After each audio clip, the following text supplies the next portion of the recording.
Guys, no? Balik tayo guys. So, nandito na tayo sa bus guys. So, ayan guys. So, nanood ako ng sine guys, no? Pinanood ko ay Megan 2.0 guys, no? So, akala ko nakakatakot talaga siya guys. AI lang yung guys, no? AI na tao guys. Parang robot guys.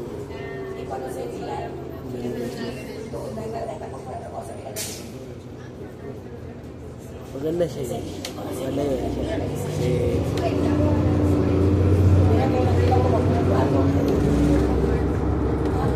hindi siya nakakatakot guys.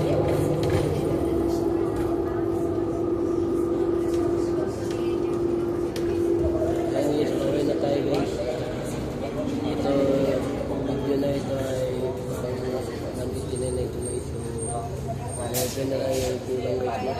And guys,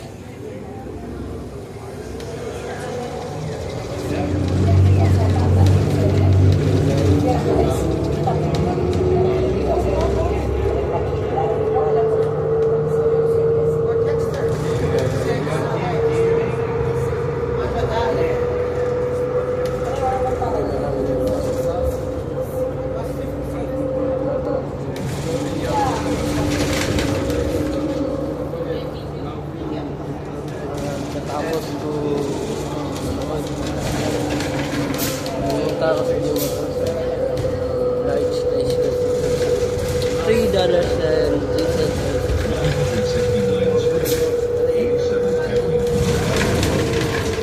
estimate siya guys, estimate mo yun guys, mga 5 kahit sa yun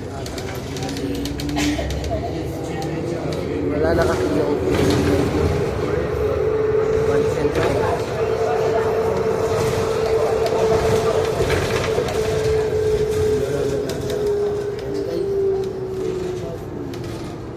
pag-order kayo ng iced coffee guys, hingi kayo ng sorbet guys, okay kasi din yan guys para sa susunod kapag mag order kayo, pwede i-order nyo yung large iced coffee $1.5 $1.05 mura lang guys. Pero guys, Pilipinas guys, 40 pesos na siya guys. Pero kung ikumpara mo sa Pilipinas guys, Pilipinas ay so dalawa na siya guys, dalawang kape na siya guys, dalawang double original guys. So 16 dito guys, no? 8 pesos ka pa guys. Mas okay din sa Pilipinas guys. Hindi ko naman sinasabi na pangit dito, kaso nga lang yung kalaban mo dito, no? Mahirap mag-shopper guys, no? Pala na guys, kahit kunti pa yun dito, kasi bago ka lang nagpala guys, umaya ulit nagpapala ka naman guys, no? Nakakapagod din yan guys.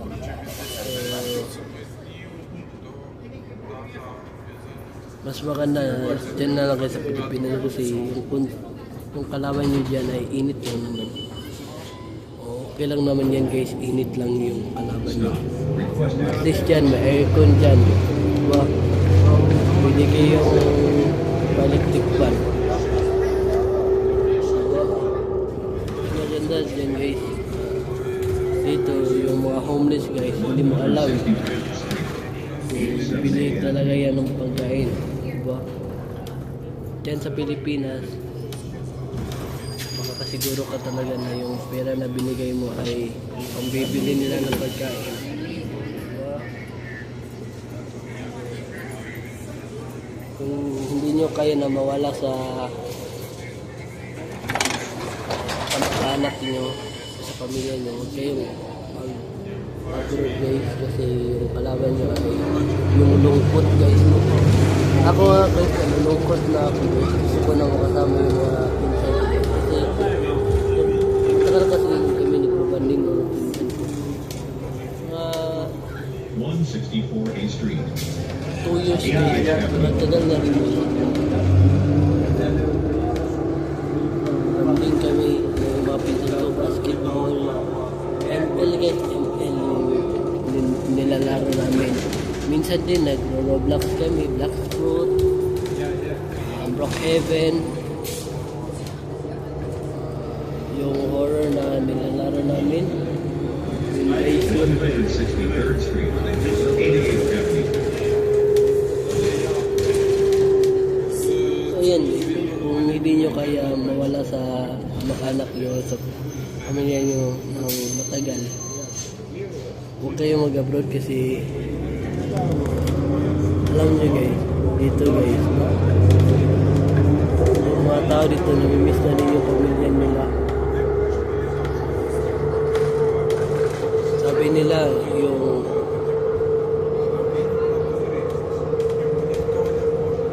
pera daw ay nasa ibang bansa kasi malaki yung sahod. Oo nga, malaki, kaso lang ang kalaban mo dyan ay lungkot kasi mawawala ka sa pamilya mo ng matagal. Makakaipon ka nga pero ang kapalit niya na lungkot guys. Kahit nga ako guys, no? Kahit months pa lang ako dito guys, 7 months, nalulungkot na ako guys.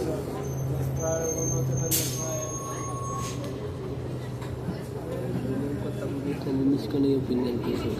Kaya nga guys, gawin ko talaga yung best ko para manalo sa tournament. Makascore lang ako ng 6 guys, okay na yun guys. Kahit 6 lang guys, may tabla na ako guys. So kahit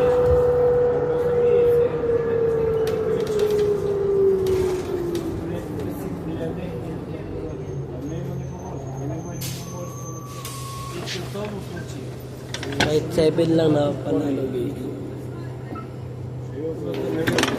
Gagawin ko talaga yung best ko para maka-uwi dyan sa Pinas. So, mag-aaral ako ng chess guys. Ayan guys. Ayan guys. Tayo dun sa Jasper Place sa Transfer.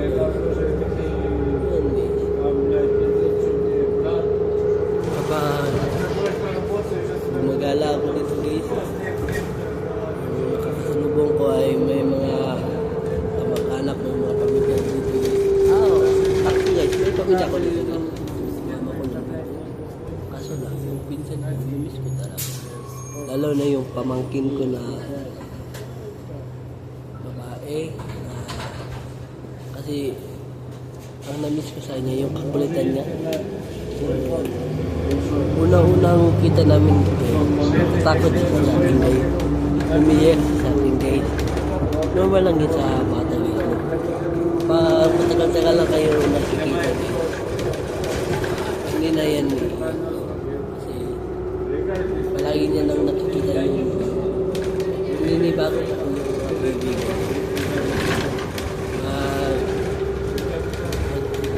3 years old na yung pamangkin ko guys na babae. Kasi Natanya Morin sa Melina, Buelo. Memorize ko pa yung pangalan sa guys, yung pangalan. Nakakamiss lang din yan yung ganyan dito. Normal lang yan kasi kulit kasi yung pamangkin ko guys. 163rd Street. 97th Avenue. Ang namiss ko sa kanya guys yung sinasakyan niya ako sa likod guys. Kaso nga lang guys, pero normal lang yun sa bata. 163rd Street. 99th. Masakit kasi yung ngipin niya guys. Kahit bata pa siya guys. So yan yung namiss ko guys. Kapag mag-video call kami ng pinsan ko ay tinatawag ko yung pamangkin ko.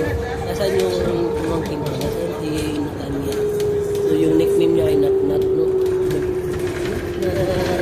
Namiss ko na yung miss ka na ni Tito Nat na 163rd Street, 100th Avenue.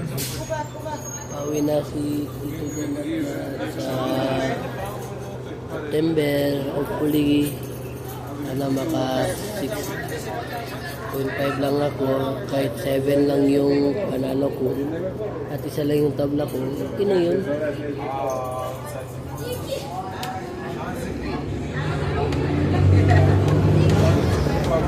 So, ayun guys, dasal niya ako. So, ayun guys.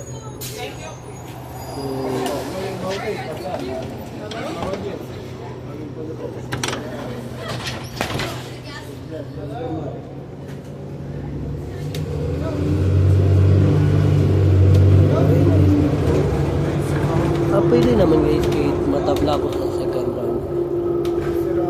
1 pa rin naman yung score guys. Walang ba? 162nd Street, Stony Plain Road.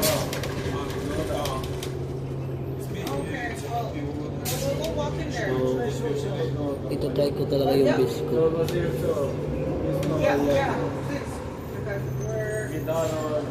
So, gagawin ko yung best ko guys para manalo ako guys.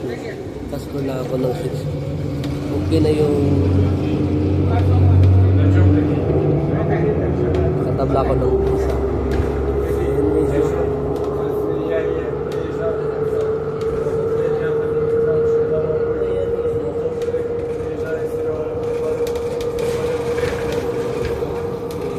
Sana guys, makala rin ako na 160th Street, Stony Plain Road.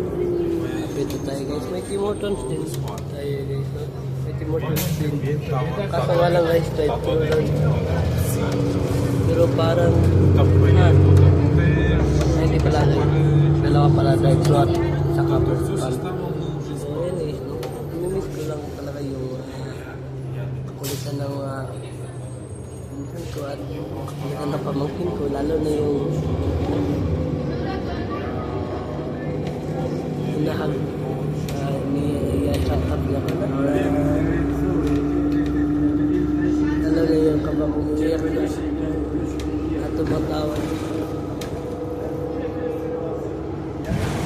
Pero siyempre namiss ko na yun guys. Hindi kasi madali na banding kayo ng pinsan yun 2 years tapos alis ka. Hindi mo makakalimutan.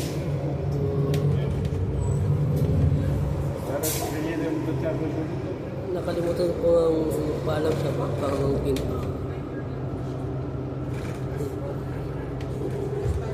Nalikin ko kasi yung pinsan ay yung pangangkin ko ito. Na pistito. Di ba dat? Namiss ko na siya guys. And guys, dito ko naman tatapos yung vlog natin guys. Kasi charge mo na ako guys. Punta ko umiya. Subscribe sa aking YouTube channel na Aaron Carande. Huwag kalimutang pindutin ang notification bell na all para updated kayo lagi sa aking mga.